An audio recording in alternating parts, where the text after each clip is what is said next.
Abaşanyň Türkmenistanyň ilçisi wezipesine hödürlenýän kandidat ileri tutýan ugurlaryny ma'lum etdi.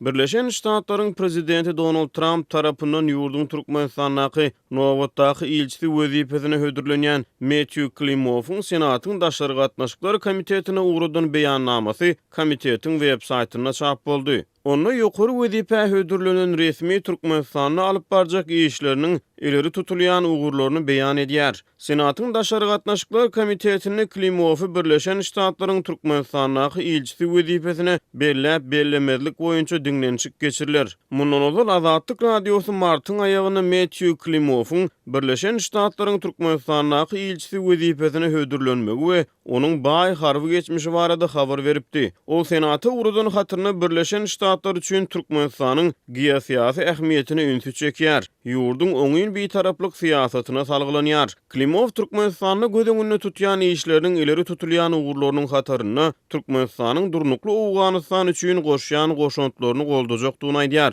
Hemde Türkmenistanyň gaz eksportyny diversifikasiýalaşdyrmagyna goldaw berjekdigini belleýär. Ol daşary gatnaşyklary boýunça komitete iýeren hatyna Türkmen hökümetiniň maglumat el ýeterligini çäklendirmek, ýurtda adam hukuklarynyň meseleleri, şol sany pagtaçylyk pudugyny mejburi zähmetden peýdalanylmagy, din azatlyklarynyň çäklendirilmegi ýaly meselelerde tutun ýerli hemde konstruktiw iş alyp barmagy wada berýär. Birleşen Ştatlaryň prezidenti mart aýyny Matthew Klimowy Birleşen Ştatlaryň Türkmenistanyň nowatdaky ilçisi wezipesine hödürläpdi. Birleşen Ştatlarda hereket edýän kanunçylyga laýyklykda Senatyň düzümindäki daşary gatnaşyklary komiteti Klimowyň Türkmenistanyň wezipesi bilen baglykda diňlenşik geçirer. Diňlenşikde ol komitetiň agdalarynyň soraglaryna jogap berer. Ondan soň daşary gatnaşyklary komitetine we senatda ses berilişik geçirilip, ahyrky netije tasdiklanır. Birleşen Ştatlaryň Türkmenistanyň nowatdaky ýokary diplomatynyň harby bilimi we çuň harby tejribesi synçylaryň ünsüni çekýär.